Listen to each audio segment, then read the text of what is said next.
Vamos a pasar a la siguiente ponencia, que bueno, es un compañero que viene de la Universidad de Las Palmas, es Cayetano Guerra Artal, y él es compañero del área también de informática. ¿Cómo se llama el departamento? Departamento de informática. Ah, es solo eso, vale. Es el departamento de informática y bueno, estamos también en colaboración con la Universidad de Las Palmas. Comentarles que estamos desarrollando y trabajando en un programa de microcredenciales y de expertos en inteligencia artificial dirigido específicamente al profesorado. Y Cayetano pues forma parte también del equipo docente que estará en esa formación y que además pues amablemente ha querido venir y aportarnos también su conocimiento. Él nos va a hablar de ChatGPT o de las tripas de ChatGPT o de cómo funciona. No sé si me equivoco, Cayetano, tú corrígeme. Bueno, lo intentaré. Si esto funciona, yo lo intento. Sí va a funcionar, sí va a funcionar. Bueno, pues sin más les doy paso a Cayetano y les dejo con su ponencia sobre inteligencia artificial y eso es. Y eso es lo que vale. Bueno, pues muchas gracias por la invitación de estar aquí y poderles explicar algunas cosas. Bueno, yo voy a hablar de temas técnicos y va a haber un poco de matemáticas.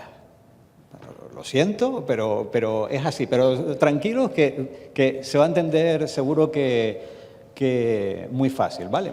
Y para los técnicos que estén aquí, informáticos, especialistas en inteligencia artificial y demás, pues tengan en cuenta que me voy a tomar muchas licencias a la hora de explicar pues cómo funciona esto por dentro, ¿de acuerdo? Muy bien, pues bueno, como hay tiempo, yo me voy a remontar a 1440 y ahí voy a empezar la charla de ahora. Bien, ¿por qué empiezo por ahí? Porque cualquier revolución tecnológica que haya sufrido o que haya experimentado la humanidad, pues casi que la podemos entender sin ningún problema mayor. Por ejemplo, cuando apareció la imprenta, bueno, todo el mundo entiende cómo funciona una imprenta, ¿no? No hay mucha ciencia en ella, aunque haya revolucionado completamente la historia. Si nos remontamos un poco más en el tiempo, bueno, si nos acercamos un poco más en el tiempo, pues la máquina de vapor incluso, el que más o el que menos lo puede entender bien, cómo funciona la caldera, el carbón que se quema, el vapor, etcétera, etcétera. Incluso la informática cuando surgió tampoco es extraordinariamente complicada de entender. A poco que uno se ponga, seguro que se puede entender sin problemas, cómo funciona un transistor, etcétera, etcétera. Pero llega de repente una tecnología que también va a revolucionar absolutamente, bueno, está revolucionando absolutamente todo, pero ¿cómo funciona eso por dentro? Yo asumo que todo el mundo sabe lo que es eso, ¿verdad? Aquí hay que tener un punto friki para seguir esta charla. Al 9000. ¿Todo el mundo? Sí, al 9000. 2001, una odisea del espacio. La recomiendo, la película. Si están un día que estén en casa, un sábado, un viernes por la noche que no tengan nada que hacer, les recomiendo encarecidamente la película. Sumamente aburrida, fantástica. ¿Vale? Muy bien. Pues Arthur C. Clarke fue uno de los co-guionistas de esta película. Y él tiene un adagio que a mí me encanta, que es: toda tecnología lo suficientemente avanzada es indistinguible de la magia. A que ChatGPT parece magia. Desde el primer momento que empezamos a utilizarlo, pero ¿cómo puede responderme de esa forma? Además, de repente, fue sin previo aviso. No teníamos nada similar y de repente aparece, nos encontramos en el futuro, auténticamente. Bien, pues la inteligencia artificial lleva con nosotros desde 1956, donde nace en la famosísima conferencia de Dartmouth, famosísima entre nuestro gremio, ¿no? Fuera de él no tiene mucha más. Y concretamente, pues John McCarthy fue el que acuñó la expresión de inteligencia artificial. Bueno, me voy a remontar un poco más atrás, a Aristóteles, al 300 y pico antes de Cristo. Hay tiempo, ¿no? Bueno, ¿por qué me retrotraigo tanto? ¿Les suena esto de aquí? Esto es un recuerdo desbloqueado, ¿eh? del instituto. ¿Se acuerdan del P implica Q y P entonces Q? ¿Se acuerdan de la lógica? ¿Se acuerdan de todo eso? ¿Qué tiempos? Bueno, pues Aristóteles fue, o está considerado como el padre de la lógica formal. Eso de P implica Q fue mucho más tarde, ¿vale? Eso es del siglo XIX, pero él sí que fue el que sentó las bases del fundamento del razonamiento deductivo, ¿de acuerdo? Y llevamos engañados desde entonces, pues un montón de años, concretamente casi 20 siglos. ¿Por qué? Porque creemos que, o hemos creído que la inteligencia artificial en este caso, está guiada por el razonamiento y nada más lejos de la realidad. No funciona así. ¿Qué es una regla? ¿Qué es una regla como las que Aristóteles podía enseñar? Una regla es algo muy fácil de entender. Si tal cosa, entonces tal otra. No va más allá, ¿verdad? Todo el mundo lo entiende. Con el razonamiento y con ese tipo de reglas, pues dio sus frutos, por supuesto, y se lograron hitos bastante memorables, como por ejemplo en 1996. No sé si aquí recuerdan cuando Deep Blue de IBM venció a Kasparov. ¿Se acuerdan de esa noticia? ¿La llegaron a ver? En el Muy Interesante, sobre todo. El Muy Interesante también, qué recuerdo, ¿eh? Bien, pues un área de la inteligencia artificial es el procesamiento del lenguaje natural, que es un área que tiene que ver con cómo nosotros como humanos hablamos y entendemos también, ¿vale? El texto. Y durante bastante tiempo también el procesamiento del lenguaje natural estuvo bastante estancado porque hacía uso de esas reglas como las que acabamos de ver antes. ¿Y esas reglas qué nos permitían? Pues, por ejemplo, habrán visto que el correo electrónico al principio se nos llenaba de basura, de correo spam. Y de repente, pues, dejaron de aparecer tanto spam, se metían en la carpeta del spam porque había unas reglas que si aparecían cierto número o cierto tipo de palabras, pues el sistema asumía que eran spam y por tanto no nos lo enseñaba, ¿vale? Mediante reglas. Pero las reglas para ese tipo de cosas podrían funcionar bien, pero, por ejemplo, para temas de traducción automática, ya no tanto, ¿vale? Ya no tanto. Todos habremos experimentado algún tipo de traducción de este tipo, ¿verdad? ¿Se han dado cuenta de que de repente, desde hace unos años atrás, ya los sistemas de traducción automático funcionan mucho mejor? ¿Y no notaron que fue como de la noche a la mañana? De repente, no fue una cosa muy progresiva, sino casi de repente. ¿Por qué? Pues porque los sistemas de traducción automático que utilizaban reglas fueron de repente sustituidos por redes, por una nueva tecnología que eran las redes neuronales artificiales. Aunque las redes llevan con nosotros también décadas, no fue hasta hace relativamente poco que empezaron a dar muy buenos resultados. Y todo lo que nosotros estamos utilizando ahora con inteligencia artificial, en su inmensa mayoría está soportado por redes neuronales. Y eso es lo que me gustaría que aquí viéramos y entendiéramos un poco, ¿vale? Por lo menos tuviéramos la intuición de cómo funciona, de qué va eso de las redes neuronales artificiales. Bien, pues nos podemos remontar, si quisiéramos, a Ramón y Cajal, que fue el que propuso la doctrina de la neurona, que sostiene que las neuronas son el bloque básico de formación de un sistema nervioso, ¿vale? ¿Y cómo funciona una neurona, como las que tenemos nosotros en nuestra cabeza? Bueno, pues básicamente tenemos muchísimas de estas y su modo de funcionamiento muy simplificadamente consiste en lo siguiente.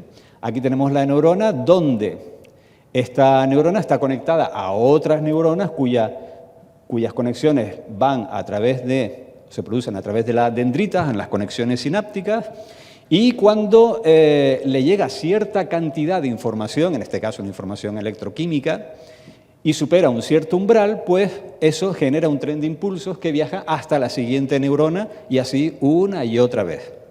Y uno se puede preguntar, ¿y esto cómo hace que el ChatGPT pueda hablar y pueda entendernos? Vamos a ver. Bien, si nosotros modeláramos la neurona biológica de una forma artificial, tendríamos algo así. Es decir, Aquí vendrían las entradas, que serían las conexiones de otras neuronas, sería esta y esta, podría haber muchas más, por supuesto. Esto de aquí es un peso que, digamos que la cantidad de dendritas que hay aquí, digamos que tiene una especie de grosor, y entre más gruesa, me estoy permitiendo una licencia, ¿vale? Entre más gruesa sea la dendrita, digamos que más información puede recibir, ¿de acuerdo? Y eso lo modelamos mediante un factor que es el peso, este que está aquí. Y ya hemos dicho que si toda esa información entra y supera un cierto umbral, que aquí lo denominamos como Z, al sumar todo esto, que es el sumatorio esto de aquí, esto se activa, genera un algo. Aquí diríamos que genera un 1, y si no lo supera, genera un 0. ¿Hasta ahí? Todo bien, ¿no? Bueno, esa es la expresión matemática. Si a alguien todavía eso no le hace mucha gracia ver ese sumatorio, esas letras griegas ahí que normalmente se ponen para asustar, nada más, vamos a ver esto un poco más detenidamente. ¿Conocen Tinder Academy? ¿No? ¿Todavía no lo conocen? El Tinder sí, ¿verdad? El Tinder es la aplicación esta para buscar pareja. Pues hay una cosa que está causando sensación, que es el Tinder Academy, para profesores. No lo he oído nunca. Sí. La CRUE promovió, todo el mundo, todos los que están aquí, si son profesores, tienen cuenta en Tinder ya Academy. Y si tú tienes, por ejemplo, es para fomentar la relación entre profesorado. Básicamente, por ejemplo, tienes un proyecto de investigación, eres una IP y quieres buscar pues, gente en otras universidades. Te metes en Tinder Academy y vas buscando profesores. Por ejemplo, quieres hacer una estancia. Entras y ves dónde puedes hacer la estancia en función de verdad que no lo conocían. Bueno, es una coña, por supuesto. Vale, es una coña. ¿Por qué? ¿Por qué? Porque imagínate que eso existiera de verdad. Vale, imagínate que eso existiera de verdad. A lo mejor algunos se ha desfraudado aquí. Ay, qué pena que no exista eso, ¿no? Bueno, imagínate cómo buscarías en Tinder Academy. Tú vas a buscar alguna relación, alguien para hacer, pues, estás haciendo un proyecto de investigación, eres el IP, estás buscando gente, ¿y qué buscarías en esa persona? Además de que quieres una colaboración entre una universidad, pues a lo mejor también te gusta la persona y, oye, lo que surja, ¿vale? Vas buscando. ¿Y qué pedirías? ¿Qué pedirías a esa persona? ¿Qué te podría atraer de esa persona? ¿El número de artículos que tenga? No, ¿verdad? Pues que sea guapo, guapa, que tenga un buen sueldo, que hable bien también, ¿vale? Que tenga un número de sexenios. Hombre, cada uno con su filia, ¿vale? Bueno, pues imaginemos que estas son personas con las que tú te gustaría hacer match, ¿vale? Y ahora mismo esas personas aquí pues están puestas de esta forma y aquí tendríamos, pues les había comentado si es guapo, guapo, feo, fea. No. Bien, supongamos que eso es muy subjetivo, así que imaginemos que la edad, entre más joven pues te puede gustar más viejo te puede gustar menos, ¿no? Y el sueldo está claro, si tienes más sueldo pues más te gusta, si no, menos. Muy bien. Se ve bien las verdes y las rojas, ¿no? ¿Qué significa eso? ¿Qué significa eso? Esto significa que, por ejemplo, esta persona de aquí, ¿quién sería? Sería una persona relativamente joven y con un buen sueldo. Una persona por aquí sería una persona ya con cierta edad y un sueldo más o menos escaso. Es decir, por ejemplo, esta persona de aquí sería un catedrático muy emérito, lo que pasa es que se casó 3 veces, se ha separado 3 veces, tiene que pasar pensión y, bueno, le ha quedado muy poco. ¿Te gusta? Sigue buscando, ¿no? Le sigue dando. Este otro, por ejemplo, es un chico de 27 años, tal, que le va muy bien, tiene muchos proyectos, además colaboraciones con empresas y bien, ¿no? Ese sí. Se ve la idea, ¿verdad? Se ve la idea. Bien, imagínate que tú tienes que clasificar ese conjunto en 2 categorías. Los que sí, los que no. ¿Vale? Y además, algo más. Esa clasificación no puede ser cualquiera, sino lo tienes que hacer a través de una línea recta. Esta. ¿Vale? No curva ni nada, recta. ¿Alguien se asusta con esto de aquí? No, ¿verdad? Todo el mundo está... Este es el lugar geométrico de todos los puntos que satisfacen esta igualdad, ¿verdad? La típica ecuación de toda la vida. Muy bien. Y si pongo menor, fíjate, mira, igual, ¿verdad? Lo ves. Y si pongo en lugar de una ecuación una inecuación, el lugar geométrico se convierte, en lugar de una recta, en un área, ¿vale? En un subespacio donde ahí se encuentran todas las personas que, pues por ejemplo, bueno, personas, cualquier cosa que sea o sí o no. Y esto pasa a ser una función booleana, es decir, una vez que tú ingreses aquí un determinado x y un determinado y, si se satisface esta inecuación, pues estará en esta región y digamos que la función te devuelve un sí. Y si el punto está por aquí y esto no se satisface, te devolverá un no. ¿Se entiende, verdad? ¿Vale? Muy bien. Bueno, pues nos quedamos con eso. Y voy a hacer algunas transformaciones, ¿vale? Nada por aquí, nada por allá. Solamente he pasado a la n para el otro lado, se queda negativo, y el hilo he pasado para el otro lado, se ha quedado negativa. Todo el mundo bien, ¿no? Y ahora simplemente le voy a dar la vuelta. Así, de esa forma, ¿se ve? ¿Vale? Solamente le he dado la vuelta, nada más. Y he puesto aquí un -1, simplemente para hacer notar que puede haber una constante también ahí. Puede ser -1, pero puede ser otra. ¿Vale? Hasta ahí creo que nadie se ha perdido. Bien, vamos ahora al registro para podernos cambiar el nombre, el registro matemático de los cambios de nombre en las funciones. Y le voy a cambiar el nombre a la m, le voy a llamar w sub 1, omega sub 1, al -1, omega sub 2 y al -n, z. Eso es simplemente para asustar, nada más, ¿vale? Para que quede más impresionante. Y al x y a la y la voy a llamar e sub 1 y e sub 2. ¿A qué se les está pareciendo eso? Exactamente. ¿Han visto? Qué fácil era. Es decir, una neurona no es más que algo que separa linealmente un espacio en dos, haciendo que los ejemplos de un tipo estén a un lado y los ejemplos de otro tipo a otro. ¿Qué concluimos con esto? Pues que para elegir pareja con una neurona tienes. Eso sí, una neurona bien puesta, ¿vale? No la pongan ahí de cualquier forma. ¿Se ve? ¿Vale? Muy bien. Mira, la cosa es que ahora, fíjate, mira, esto de aquí, esta recta la hemos puesto nosotros, ¿verdad? Pero la idea es que se ponga automáticamente, que aprenda por él mismo, la neurona, ¿vale? Por tanto, esto de aquí y esto de aquí, ahora va a ser esta parte que se ve aquí, y simplemente hay un proceso que no voy a explicar ahora para no ser demasiado tedioso, que hace que se ajuste la neurona para que todos estos puntos de un lado y de otro estén perfectamente clasificados. ¿Vale? ¿Atentos? ¿Atentos? Epa, espérate.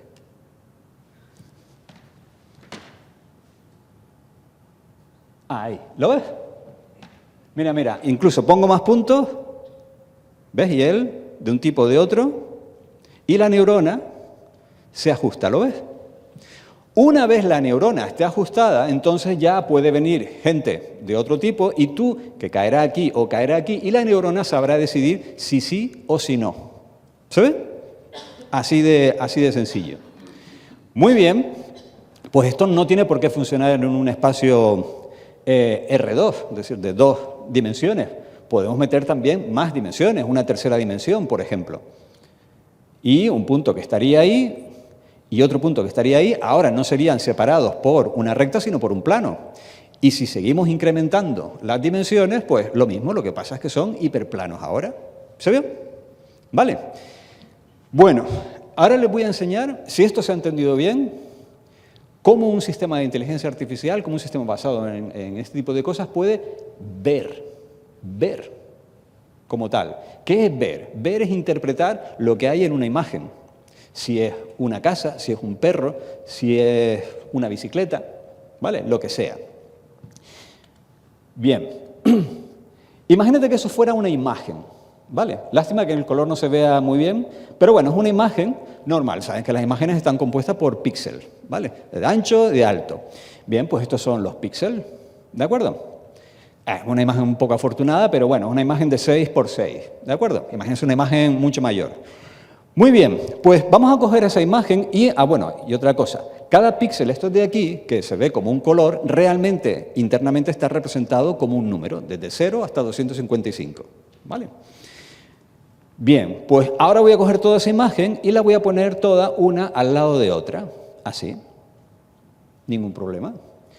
Y todos esos son los valores que contienen cada uno de estos píxeles, ningún problema. ¿Se acuerdan cuando antes estábamos con R2 y luego R3? ¿Y qué pasaría si llegáramos a R4, R5, R6, R7, hasta R36, 6 por 6? ¿Qué pasaría? Que tendríamos un punto, lo que pasa es que una dimensión de un espacio de 36 dimensiones. Es decir, estaríamos en R36 y esa imagen concretamente sería un punto. ¿Lo ves? Un punto. Muy bien, pues ahora imagínate una imagen mucho mayor, una imagen de una resolución de 224 por 224. Si lo multiplicamos eran 56.000 y pico, una cosa así, creo. Es decir, una dimensión de 56.000 y pico. Esto es un zoom nada más para que vean que ahí hay píxeles, ¿vale? Que son valores. Vale. Bueno, pues si vemos un espacio de 224 por 224, hay un montón de puntos también. Y puede pasar que todos estos puntos que están aquí, que son ahora imágenes distintas. ¿Se ve? Imágenes distintas. Y yo podría coger una neurona y entrenarla para que se establezca en un lugar que separe perfectamente un conjunto de otro. Y si ahora la neurona recibe pues todas estas señales, es decir, desde la 1 hasta la 54.656, que es 226 por 226, y está bien organizado, y está bien entrenado, esto devolverá un 1 o un 0. Podrá clasificar entre mesas y sillas. ¿Qué les parece? Fantástico, ¿no? Que esto pueda funcionar así, es decir, metes una silla y esto te devuelve un 1. Un 1 significa está por encima del umbral ese. Metes una mesa y eso devuelve un 0, que significa que está por debajo del umbral. ¿No les parece fantástico esto? Ay, sí, es asombroso. Muy bien, pero eso es una sola neurona, con una sola neurona. ¿Y si tuviéramos muchas, una red? ¿Por qué necesitamos una red? Porque en el espacio ese en el que nos movemos,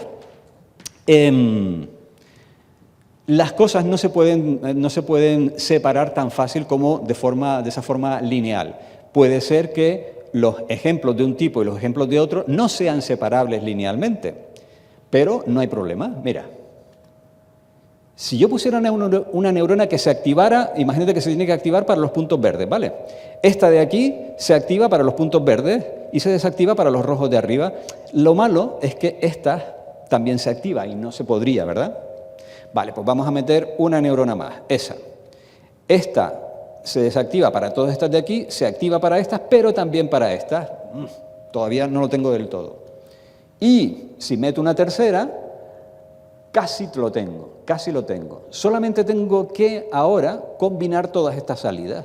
Si aquí metiera una cuarta neurona que se activara solamente cuando esta y esta se activen, ya está. Problema solucionado. ¿Se ve? Bien, pues una red no tiene por qué tener solamente una salida, puede tener múltiples salidas, tantas como categorías queremos en las que clasifique nuestra red. ¿Se ve? ¿Todo el mundo bien? Entonces, esto es un clasificador. ¿De acuerdo? Y les adelanto ya, ChatGPT es un clasificador también y funciona de una forma muy parecida, ya lo veremos. Bien, por tanto, si aquí meto una silla, pues se activará la neurona correspondiente a la silla, si meto una mesa, pues la de la mesa, y si meto un ropero, pues el del ropero. ¿vale? Y si quisiera más, pues lo haría con más neuronas. Muy bien, y esto hace que, por ejemplo, pues tengamos sistemas de visión que sean capaces de conducir autónomamente, ¿vale? Bueno, ¿y qué pasó? Si hay algo realmente por lo que estamos hoy aquí, es principalmente por lo que pasó el 30 de noviembre de 2022, y es que salió ChatGPT. Y eso ha cambiado todo. Todos aquí hemos interactuado con ChatGPT y nos hemos maravillado de lo que hace, pero ¿y cómo funciona por dentro? ¿Cómo está hecho eso por dentro? A ver, ChatGPT pues es un sistema de OpenAI, que es la empresa que está detrás de ChatGPT. ChatGPT es el nombre, ¿vale? El nombre comercial, es como Kleenex y pañuelo de papel, ¿no? Bien, pues ChatGPT realmente está formado por el chat, que es conversación en inglés, y el GPT, que es esto de aquí, que es el modelo neuronal que hace o donde surge toda esa magia. Y GPT significa transformador preentrenado generativo. Y ahora veremos por qué tiene ese nombre tan raro. Muy bien, cuando nosotros escribimos dentro del ChatGPT, este sería el ChatGPT, bueno, seguro que muchos aquí tienen el ChatGPT, lo tienen en blanco, pero lo pueden poner en negro. Yo les recomiendo que lo pongan en negro porque parecen más pro, ¿vale? Si lo ponen en negro. Bien, el GPT realmente es, su nombre genérico vendría a ser LLM, un gran modelo del lenguaje. Y ahora veremos qué significa eso de un gran modelo del lenguaje, por qué tiene ese nombre. A ver, al LLM, si tú le pasas una pregunta, ¿cuál es la capital de Francia?, te va a responder París. ¿Pero cómo? ¿Cómo lo hace? Bien, todo el mundo tiene WhatsApp, ¿verdad? Sí, bien. Pues yo les propongo un experimento. No hace falta que lo hagan aquí, eso en sus casas, cuando lleguen. Bueno, abran el WhatsApp y se habrán fijado que el WhatsApp arriba te da normalmente algunas alternativas, la próxima palabra que probablemente quieras escribir en función de un contexto, ¿vale? Pues hagan lo siguiente, cojan y sin escribir nada, vayan aleatoriamente seleccionando alguna de estas. Pam, pam, pam, pam, pam, aleatoriamente, vamos, la que quieran. Y si lo hacen, les puede salir algo como esto. Mira, voy a ver si puedo hacer un par de horas de trabajo para que me lo veas y te envíe un correo a la dirección de correo que me puedas mandar para que te lo pases bien. A ver, gramaticalmente está bien. Semánticamente no tiene ni pies ni cabeza, ¿vale?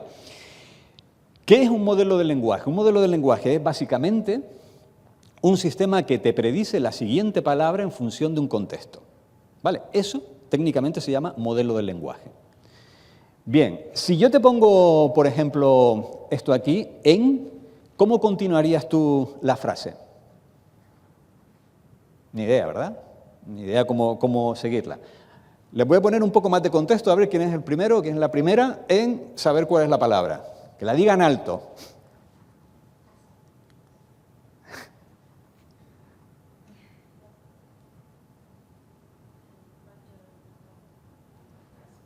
¿Cuál dirían? Efectivamente. ¿Vale? Habría pocas alternativas cuando el contexto ya empieza a hacerse cada vez más grande, ¿se ve? ¿Vale? Por tanto, un modelo del lenguaje, en función de todo el contexto que tenga, afinará muchísimo cuál es la siguiente palabra que probablemente quieras poner, ¿verdad? Muy bien, pues basándonos en ese concepto vamos a hacer lo siguiente. Vamos a construirnos nuestro propio ChatGPT. Bien, imagínate que cogemos las 1000 palabras más frecuentes del español, ¿vale? Las 1000 palabras más frecuentes del español. Aquí he puesto las 100 primeras, ¿vale? Pero suponte que tenemos las 1000 o las 5000, las que quieras, pero bueno, las 1000.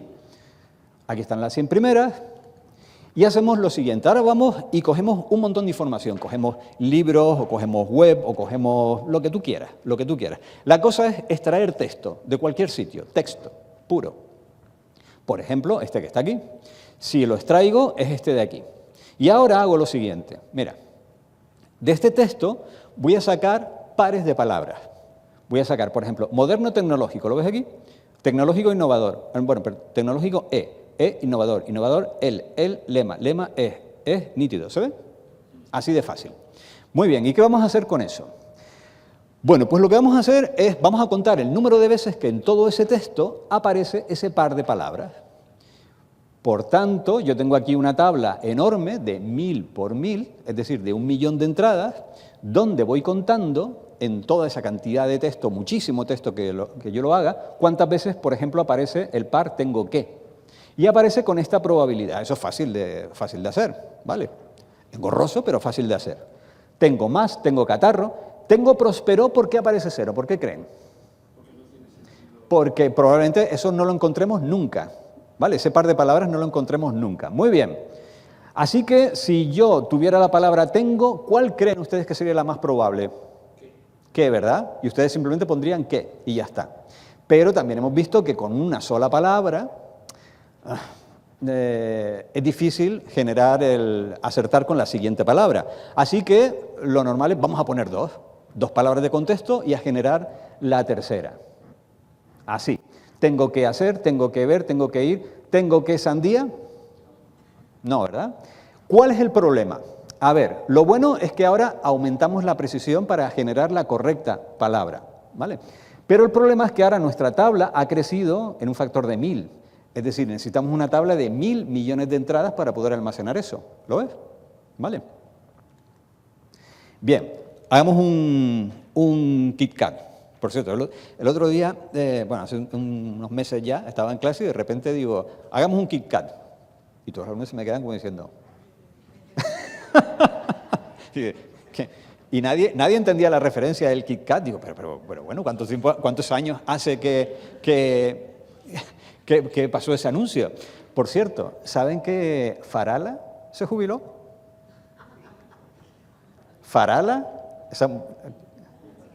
esa chica nueva en la oficina, esa Iván Farala y es divina, ¿se jubiló?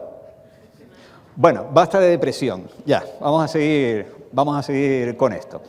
Este es el KitKat. Imagínate que tú quieres tener esta tabla donde aquí tienes un valor y aquí tienes el cuadrado de esa tabla.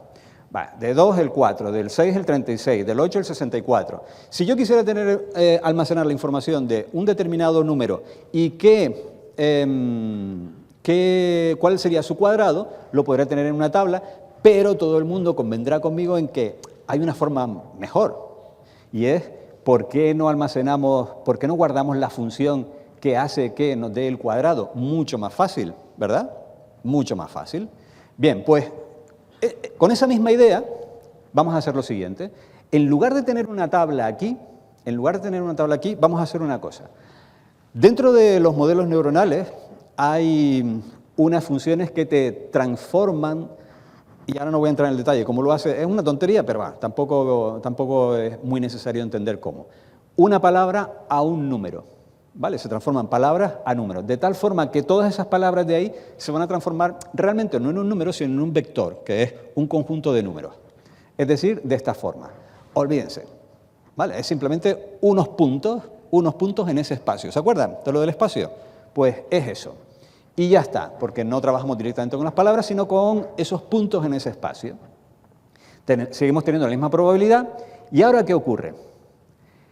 Si tuviéramos en lugar de una tabla una función que tú le metes no solamente 2 o 3, sino muchas palabras, muchos puntos ahora, porque ya no necesitamos, no requerimos de una tabla, sino ahora una función nos hace lo mismo, el contexto que podríamos manejar es mucho mayor. ¿Se ve? Y eso hace que se genere la siguiente palabra. Es decir, ¿cuál sería la de mayor probabilidad? Bien, pues justamente eso es lo que hace una red neuronal artificial. Cuando se entrena con muchísimo texto, se afina de tal forma que, dado un cierto contexto, te genera cuál es la palabra de mayor probabilidad. ¿Vale? Y es eso. Así que, como les decía, si cogemos un montón de texto y empezamos a metérselo a un GPT durante el proceso de entrenamiento, es decir, todavía no funciona, no hace nada útil, lo entrenamos una y otra vez utilizando esos pares, que ahora ya no son pares, son trozos de texto mucho más largos para que genere la siguiente y la siguiente y la siguiente palabra, Pues conseguimos un GPT preentrenado. De ahí le viene el P. La P de GPT viene de preentrenado. Funciona, significa eso. Pero con mucho texto, no. Con mucho texto, no. Con muchísimo, muchísimo texto. Si ha visto tantísimo texto, es un modelo de lenguaje cuasi perfecto. ¿Vale? Cuasi perfecto. Nada que ver con el modelo de lenguaje que tenía el WhatsApp. ¿Vale? Muy bien. ¿Han visto que cuando nosotros escribimos algo en el ChatGPT, te das cuenta que el ChatGPT cuando nos responde va secuencialmente? ¿Por qué? ¿Por qué funciona de esa forma? ¿Por qué no nos da la respuesta ya inmediatamente? Funciona de la siguiente manera. Si tú coges el ChatGPT y metes una pregunta, por ejemplo, 2 más 2, ¿qué ocurre? Cuando ese 2 más 2 llega a los servidores de Google en Estados Unidos, donde los tenga, y entra tu petición, esto es la entrada de todas esas neuronas que les estaba comentando antes, y estos son las diferentes palabras que tú has metido. Mira lo que ocurre. Acuérdate, el GPT simplemente te da la probabilidad de cuál es la siguiente palabra.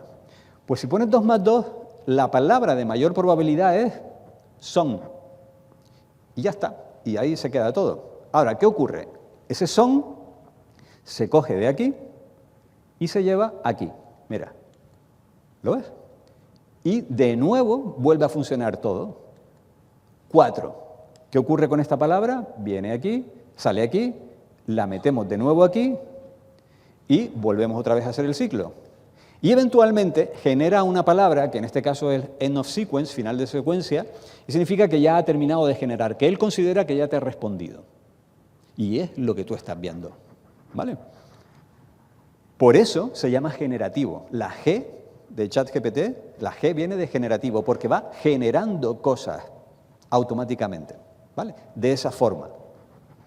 Y si cogemos el GPT y cogemos los 4 tornillos que hay aquí, desenroscamos estos 4 tornillos y abrimos la tapa del GPT, nos encontramos esto, ¿vale? Donde hay una red con un montón de entradas, cada una de estas entradas corresponde a una posible palabra, y si tu pregunta no es tan grande como para abarcar toda esta cantidad de palabras, pues eso se deja en blanco, no pasa nada. ¿Y se acuerdan lo que veíamos antes del clasificador de imágenes? Pues esto es parecido, pero no clasifica imágenes, clasifica palabras. Y te da la siguiente. Y entonces tú puedes pensar, pero si yo le pregunto al GPT 2 veces lo mismo, me responde de forma distinta. ¿Por qué? Siempre tendría que responder de la misma forma. Porque esto que está aquí realmente no es un 1 o un 0. Esto que está aquí es una probabilidad, una distribución de probabilidades. Y él escoge las más probables y saca una de las más probables. En función de cuál saca, la respuesta irá por un lado u otro, aunque al final te vaya a decir lo mismo, pero la forma de construir la secuencia de salida, la respuesta, es distinta. Por eso funciona así. Y esta máquina que está aquí, esta red neuronal que está ahí, tiene el nombre de Transformer, que no tiene nada que ver con los robots, es un transformador. Porque originalmente al principio estaba orientado a transformar secuencias de una secuencia a otra. De ahí le viene el nombre. ¿Vale? Por tanto, ya tenemos... Lástima que esto no lo hubiéramos hecho en diciembre, porque el 24 de la noche cenando tendríamos unas conversaciones fantásticas de cuñado y podríamos largar todo este tipo de cosas que estamos aprendiendo hoy de aquí. Pues el GPT significa tal cosa, y es por esto, por esto y por esto. Qué bien habrían quedado. Pues recuerden todo esto. Bueno, y ahora viene lo alucinante. Lo alucinante. Tú puedes pensar, si el ChatGPT realmente lo que hace es un modelo de lenguaje que predice la siguiente palabra, cualquier cosa que tú le hayas preguntado, él generará la siguiente palabra, más probable porque lo habrá visto en algún sitio. ¿Verdad? Puedes pensar en eso. Pues no. Tú le puedes hacer preguntas que jamás ha visto y contestártelas bien. ¿Y cómo es posible? Porque la complejidad es tal dentro del modelo neuronal que surge lo más alucinante de todo, que son los comportamientos emergentes. Cosas que dices, Pero ¿y esto cómo lo puede saber? ¿Cómo me puede responder así? Igual te pasa a ti. ¿Vale? Igual nos pasa a nosotros como humanos. ¿Y qué son los comportamientos emergentes? Pues entre ellos está el razonamiento. Cierto grado de razonamiento, que es básicamente un proceso mental que se utiliza para generar conclusiones a partir de unas ciertas premisas. Y eso lo hace realmente. ¿Y cómo? ¿Cómo puede surgir eso dentro de la máquina? Por ejemplo, si yo le preguntara, ¿Mozart y Einstein se conocieron? ¿Tú qué dirías? Bueno, ¿creen que esa pregunta está en algún sitio en el mundo? Probablemente no, pero tú sabrías responderlo. ¿Por qué? ¿Qué responderías? Exactamente, lo mismo ha respondido el ChatGPT. Lo mismo. ¿Y cómo? Bueno, vamos a hacernos una idea, una intuición de cómo funciona todo esto, porque hay una cosa que es ya sorprendente con doble tirabuzón hacia atrás, y es, nadie sabe exactamente cómo funciona el ChatGPT, el modelo por dentro, ni siquiera los propios desarrolladores. A ver, atentos. Imagínate lo siguiente. Imagínate que cogemos un montón de... Bueno, un montón. Libros de viajes, guías de viaje, ¿vale? Guías de viaje. Bien, recordemos que en las guías de viajes hay muchas palabras y esas palabras las tenemos representadas como puntos en un espacio n-dimensional, ¿vale? Bien, pues en las guías de viaje aparecerán estas palabras. Por ejemplo, cuando una red neuronal empieza a funcionar y convierte las palabras en puntos en ese espacio, como al principio no sabe nada, esos puntos están aleatoriamente distribuidos en ese espacio. Y aleatoriamente distribuidos es no saber absolutamente nada, ¿vale? Ni ser útil para nada. Bien, partimos de aquí entonces. Una distribución aleatoria de puntos, que significan palabras, y tenemos esto de aquí. Habíamos visto que el GPT cuando empieza a entrenarse empieza a leer y a leer y a leer y a leer. Bien, si yo cojo la guía de viajes de España, ¿cuáles de estas palabras, qué par de esas palabras creen que en una determinada página aparecerán? Madrid y España. En la de Alemania, Berlín y Alemania seguramente aparecerán, ¿verdad? Seguramente, y así con todas. ¿De acuerdo? Bueno, habíamos visto que estas palabras son puntos. Bueno, pues durante el entrenamiento ocurre algo sorprendente, y es que esas palabras que están distribuidas aleatoriamente en unos puntos concretos, poco a poco esas palabras empiezan a moverse, es decir, esos puntos empiezan a moverse por ese espacio. ¿De qué forma? Pues mira, de una forma en la que, ¿lo ves? Palabras que aparecen cerca se acercan físicamente en ese espacio. Lo voy a poner otra vez porque la animación me costó hacerla.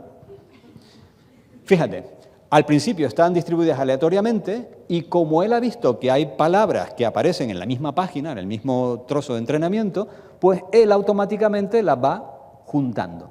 ¿Lo ves? Vale. Es un proceso matemático simple, no hay ningún misterio en eso. Simplemente pasa esto. Muy bien, digamos que ese modelo se ha preentrenado. ¿De acuerdo? Está configurado de una cierta forma que está a punto de caramelo para sufrir la siguiente etapa de entrenamiento, que se conoce como entrenamiento instructivo. Y es esto de aquí. Vamos a hacer el experimento, nosotros, mentalmente. Nosotros hemos acercado, bueno, han visto cómo la máquina ha acercado palabras que simplemente las acerca, encuentra similitudes entre ellas simplemente porque están cerca en el texto, ¿verdad? Vale. Imagínate lo siguiente. Vamos a ponernos en el caso de que nosotros mismos somos GPT, ¿de acuerdo? Y tenemos palabras, que son estos de aquí, lo he representado de esta forma, ¿vale? Bien, tú mismo, si tú ya has conseguido establecer ciertas similitudes, no lo sabes cómo, por aproximación, por lo que sea, entre elementos estos de aquí, ¿cómo agruparías todo esto? ¿Cómo agruparías todo esto? ¿Con quién agruparías este de aquí? Con ese, ¿verdad? ¿Con quién agruparías este de aquí? Con ese, ¿verdad? Vale. Es decir, de esa forma. ¿Sabes por qué? La verdad que no. No soy consciente de por qué lo agrupo de esa forma, simplemente porque me parecen similares. sin más. Igual que las palabras a él le parecían similares porque estaban en el mismo trozo de texto y por eso las junta. ¿Vale? Bien. Ahora viene lo del aprendizaje instructivo. El aprendizaje instructivo es lo siguiente. Le voy a enseñar texto también, pero son preguntas, son un montón de preguntas con su correspondiente respuesta. Y nosotros vamos a ser entrenados de esa forma también. Es decir, si tú ves el patrón estrella, círculo, flecha, tienes que responder esta de aquí. Si tú ves el patrón estrella, cuadrado, flecha, tienes que responder esta de aquí. ¿Vale? ¿Todo el mundo lo tiene claro? Venga, entonces, si ahora tú ya has aprendido esto, a responder de esta forma, vamos a responder ahora cosas que nunca has visto. ¿Cómo responderías esto? Exactamente. ¿Vale? ¿Cómo responderías esto? Este de aquí, ¿verdad? ¿Todo el mundo de acuerdo? ¿Tiene sentido para ustedes eso? Bueno, tiene sentido porque simplemente encuentras similitudes. ¿Pero sabes lo que has hecho? No. Me he limitado a hacer un proceso que me han enseñado a hacer, pero que yo no tengo conciencia de lo que es realmente. Para la máquina. Para la máquina. Pero la máquina está viendo esto, pero tú, desde fuera, estás viendo esto. ¿Lo ves? Es decir, tú estás viendo que está cogiendo palabras, o frases, o preguntas, y que sabe responder correctamente, y lo ha hecho de forma automática. Automática. Esto es un ejemplo muy, muy, muy simple, evidentemente, ¿vale? Para que se pille la intuición de lo que hace. Pero en el fondo es eso, es eso. ¿Qué les parece? ¿No les parece alucinante todo esto? Alucinante. Es más, ¿no están ahora mismo pensando con esa voz de cada uno interior? ¿Tú cuando piensas ya sabes todo lo que vas a decir o tus palabras van fluyendo una a una y vas generando la siguiente en función de lo que has hecho? ¿Y si el ChatGPT funcionara igual que nosotros? ¿Se lo han pensado alguna vez? Puede ser que tenga cierta similitud. Bueno, bien, bueno, ya son las 50:58. Tenía algo más que contarles, pero bueno, voy a ir muy rápido. Simplemente decir que hay modelos comerciales que estamos utilizando, pero también hay modelos libres. Les quería hablar un poco de soberanía tecnológica acerca de esto, pero bueno, este ALIA es uno de los modelos de lenguaje sobre los cuales nosotros también con los cuales colaboramos en el BSC, en el supercomputador de Barcelona. Generó el ALIA que pagaron todos ustedes. Todos nosotros hemos pagado el ALIA para tener soberanía tecnológica sobre esto. Ese es el BSC por dentro, este es el ALIA. Y bueno, las AI Factory son simplemente iniciativas europeas para generar en Europa y no quedarnos desfasados, no quedarnos a la cola en cuanto a la tecnología de la inteligencia artificial. Y bueno, voy a ir rápido ya con esto también. ¿Se acuerdan cuando antes estábamos en los despachos y cuando queríamos compartir un fichero de uno a otro, se lo querías dar a un compañero, cogías el disquete, lo metías, lo sacabas y se lo llevabas al compañero? Toma el disquete para que veas esto. Por cierto, también conocen la anécdota del chiquillo aquel que el padre tenía un disquete allí, se le había quedado olvidado de aquella época, y el chiquillo lo vio y dice: ¡ay, mira, imprimiste el logo de guardar! Él nunca había visto un disquete. Vale. Ya eso, por supuesto, nadie se lo plantea. Ahora ya hay una infraestructura de red por debajo que nos permite intercambiar ficheros y demás. Pero ahora estamos en el momento en el que de repente viene alguien y dice: ¡ay, mira lo que ha aparecido! El ChatGPT se llama. ¡Ay, le puedes preguntar cosas! ¡Ah, pues sí, mira! Bueno, pues estamos aquí y ahora lo que pretendemos es que la IA se convierta en una infraestructura dentro de nuestras universidades para dar soporte, todo tipo de soportes a la comunidad universitaria. ¿Vale? Bueno, no me extiendo mucho más con esto porque ya es la hora. Espero que les haya gustado, que tengan conversación de cuñado para las próximas Navidades o fiestas. Y muchas gracias.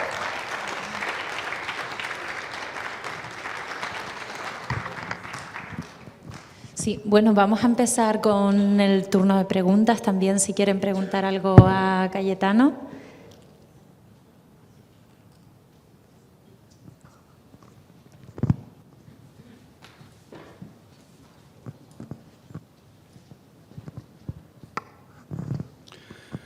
Bueno, buenos días. La verdad que ha sido muy agradable escucharte y ver la parte de dentro.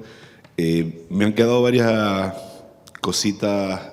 Las diferentes compañías, la diferencia entre ellos es lo que han aprendido, es decir, de dónde han ido a buscarlo todo, qué es lo que han introducido para después, o es los diferentes procesos que hacen para buscar esas similitudes de qué es lo próximo. ¿O es una mezcla de los dos? Sí, sí, fantástico, sí, sí. La pregunta es muy, muy, muy pertinente. El oro está en los datos, no en el modelo en sí, porque el que más o el que menos tiene dinero para invertir en infraestructura y poder entrenar estos modelos. Pero realmente el truco está en los datasets que se utilizan, en lo depurados que estén esos datasets. Entre mejores sean esos datasets, mejor va a ser la calidad del modelo. Por supuesto, debajo hay procesos que se pueden optimizar, por supuesto que sí. Pero el dataset, sobre todo el instructivo, es vital para que todo esto funcione bien. Es decir, ¿por qué ChatGPT funciona tan bien? ¿Por qué nos escribe tan bien? Porque ha aprendido de un dataset de preguntas y respuestas que están muy bien hechas y muy bien redactadas. Y él aprende ese estilo de generar cosas. Y además aprende también a relacionar conceptos, como vimos con el ejemplo de las capitales. ¿Vale? Él aprende, entre más información tenga, pues más sabrá, más información te podrá dar y de una mayor calidad en cuanto a la escritura. ¿Vale? Entonces hay una lucha con eso. Los modelos libres, digamos que se alimentan de datasets libres también. Los datasets más críticos de las empresas no los liberan ni de broma, ¿vale? Porque son su tesoro. ¿De acuerdo? Espero que haya quedado un poco más claro.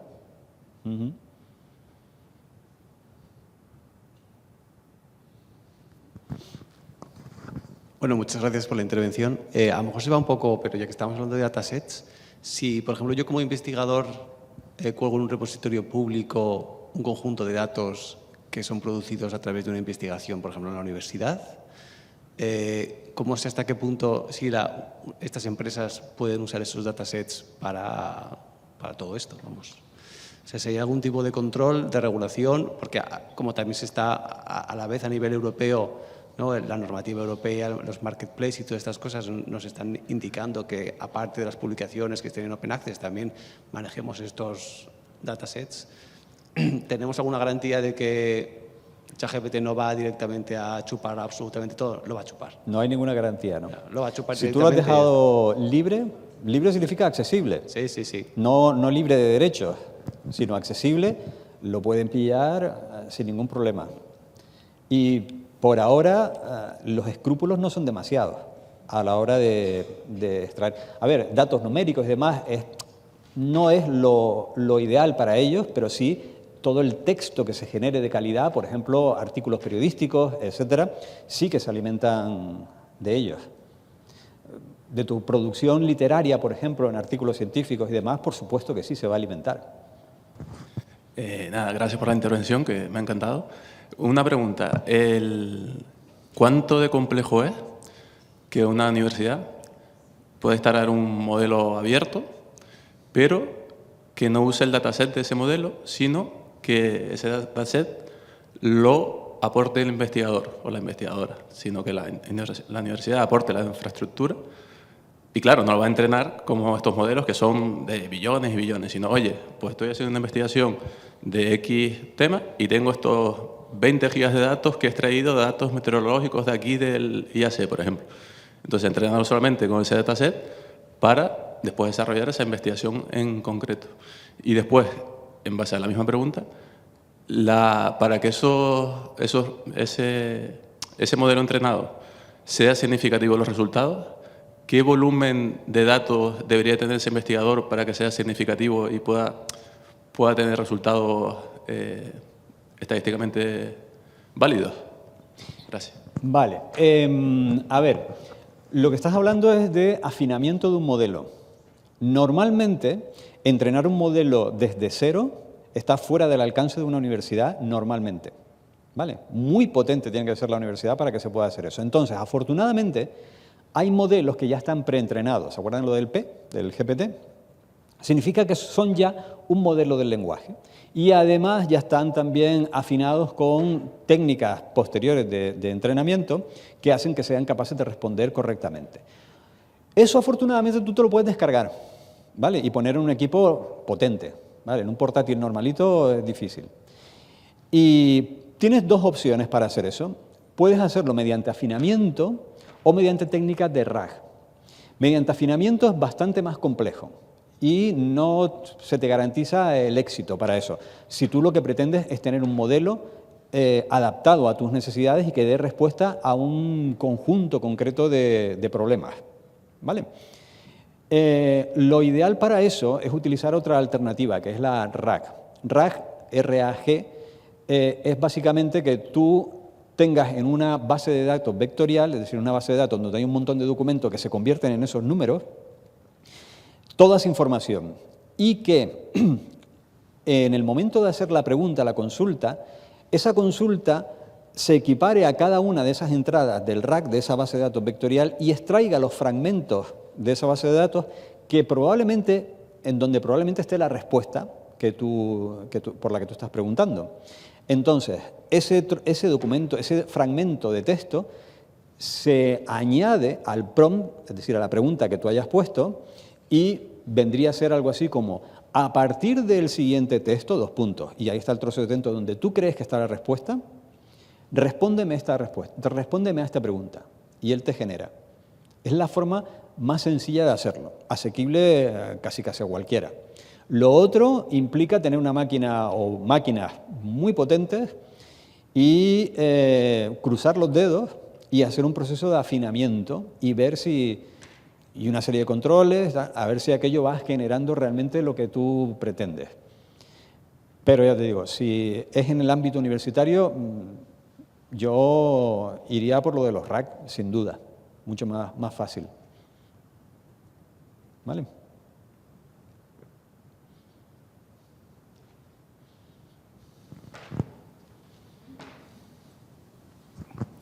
Su charla me ha hecho entender muchas cosas, ¿no? Que yo soy médico, no. ¿Por qué alucinan entonces? Porque cuando genera una probabilidad por una palabra, nadie dice que esa sea la mejor palabra. Es decir, puede haber un desvío de la probabilidad que va a generar. Es tan complejo por dentro que en ningún momento se asegura que la palabra que acaba de generar sea la mejor de todas, aunque tenga una de las probabilidades más altas, pero puede fallar. Y al fallar eso genera una cadena de errores que hacen que tú veas una respuesta muy categórica y convincente, pero totalmente ida de olla, ¿vale? Que no tenga nada que ver, aunque parezca, vamos, dicha por un catedrático, ¿vale? Por eso ocurre. Digamos, el paradigma de las alucinaciones es cuando se inventa una cita, Sí. ¿no? O como se ha visto estos días Sí. con las sentencias judiciales, ¿no? Que también inventadas. Sí, claro. Es que recuerden que esto no contrasta información con nada. Esto es un modelo de lenguaje. Recuerden lo que es un modelo de lenguaje. Es un sistema que genera la siguiente palabra más probable. Y si se equivoca, empezará a generar una serie de palabras que te sonarán fantásticas. Y te pondrá una cita porque es una cita que se parece mucho a otras citas que ha visto, aunque no exista. Y lo va generando palabra a palabra. ¿Vale? Por eso es tan importante luego el ver que efectivamente, sobre todo en las referencias bibliográficas, que son correctas o no. Y por supuesto ya se hace mucho trabajo en eso. Y por supuesto también no significa que aunque alucine en ciertos momentos, no sea tremendamente útil y en la inmensa mayoría de las ocasiones te dé la respuesta correcta. ¿Vale? Pero por ahora todavía el sistema no es 100% fiable.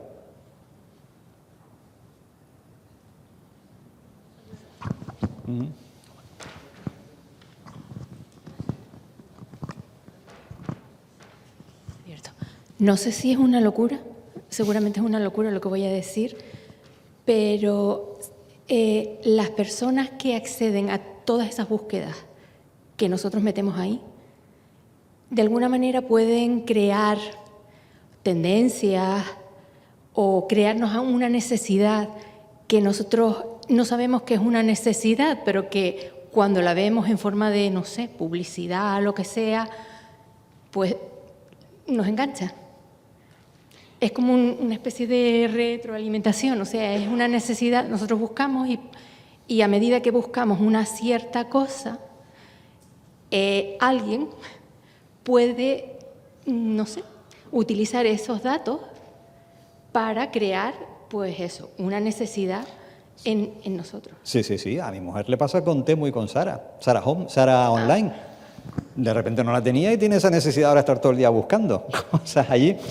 En cuanto al ChatGPT, a ver, todo lo que nosotros preguntemos y las respuestas que da, normalmente no se utilizan para reentrenar el modelo. Acuérdense de una cosa, cuando el modelo se entrena, ya es fijo, estático, ya no se mueve. Por eso, en algunas ocasiones, cuando tú intentas preguntarle algo relativamente cercano en el tiempo actual, no lo vas a ver bien. Eso ahora se está trabajando y lo intenta solventar, pero antiguamente, al principio, pasaba eso, que, oye, sé cosas hasta tal fecha, ¿vale? Entonces, todo eso que tú vas preguntando normalmente no se utiliza para reentrenar el modelo. Lo que sí es verdad es que nos crea una dependencia brutal porque en cuanto empezamos a utilizarlo, claro, es que nos es tan fácil, nos es tan rápido obtener la respuesta y nos ayuda tantísimo que ahora ponte a trabajar sin ChatGPT. ¿Lo han intentado? Imposible.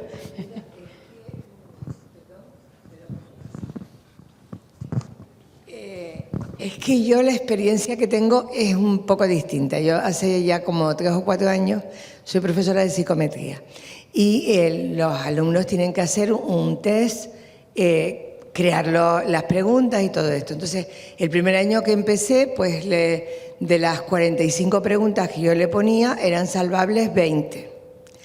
Hoy, o sea, y además test diversos, o sea, test de psicología de diversos tipos. Este último curso pasado, porque luego yo reviso con ellos las preguntas para que las utilicen, pues prácticamente las 45 eran buenas, o sea, correspondían a lo que estábamos preguntando. No sé si le tengo que pedir una comisión a ChatGPT, porque va aprendiendo a hacer test. Claro, sí, sí, sí. Pero desde luego yo sí he notado una mejoría, te digo, al principio pues decían, no, este no corresponda a esto que estamos preguntando, ahora las clavo. Y estamos al principio. Sí, yo siempre digo que es un bebé que está aprendiendo. Y mira tú todo lo que sabe ya. Sí, imagínense sí, la vida espabilado. dentro de 10 años. ¿Cómo será esto? Es increíble. Es que me parecía que era lo contrario de lo que estaba, o sea, que de alguna manera se está retroalimentando con lo que nosotros le preguntamos. Está recibiendo cada vez más información. A ver, los modelos son cada vez más complejos. La cantidad de interconexiones neuronales que hay en los nuevos modelos es cada vez mayor. Entre más interconexiones neuronales hay, más conocimiento tiene el modelo. Y a la vez con más cantidad de datos. Es decir, cada vez es más listo y tiene más información. Claro. Y eso va a seguir subiendo y subiendo. Y bueno, ahora estamos hablando del texto nada más, pero ¿lo han probado con voz? Si quieren practicar un idioma, es que es perfecto. Perfecto. El idioma que quieran, incluso latín. Incluso latín. Y también están, bueno, desde hace ya una época salieron los modelos multimodales, es decir, que no solamente reciben texto, sino también pueden recibir imágenes. Tú le pones una imagen y le preguntas, ¿qué es esto? Y te lo dice perfectamente. El otro día yo cogí estábamos haciendo unos experimentos de OCR para pasar un texto manuscrito al ordenador. Y le pasé la hoja de un examen de un alumno con una letra normalita, escrita a mano, entera, y lo clavó. Lo clavó. Es decir, desde la primera letra hasta la última. Perfecto, lo hizo. Es decir, es capaz de leer perfectamente texto manuscrito. Casi cualquier cosa. Imagínense esto cuando ya está integrado dentro de un robot. con piernas, con brazos. Qué miedo, ¿eh? Un Terminator. Ya vamos a terminar, pero una última pregunta, que todo esto a mí me genera también como la duda de, también es cierto que las respuestas incorrectas pasan de alguna forma a formar parte de esos datos, y cuando una respuesta incorrecta se da por válida, esa información también se interpreta como buena. Si estás hablando de DeepSeek, no sé. O sea, ¿vieron lo que pasó con DeepSeek? La China. ¿Vieron a principios del año pasado, del 2025, que de repente salió DeepSeek y causó un cataclismo en bolsa y demás? Como estos chinos, dijeron los americanos, como estos chinos con la 10ª parte del dinero han hecho lo mismo que nosotros. Bueno, pues utilizaron técnicas también de entrenamiento que utilizaban precisamente las respuestas correctas e incorrectas para realimentarse, ¿vale? Y de esa forma generaron unos modelos pues equivalentes a los modelos de, por ejemplo, los americanos, ¿vale? Es decir, que sí puede aprender de ese tipo de cosas, pero son técnicas de entrenamiento, ¿vale? Venga, gracias.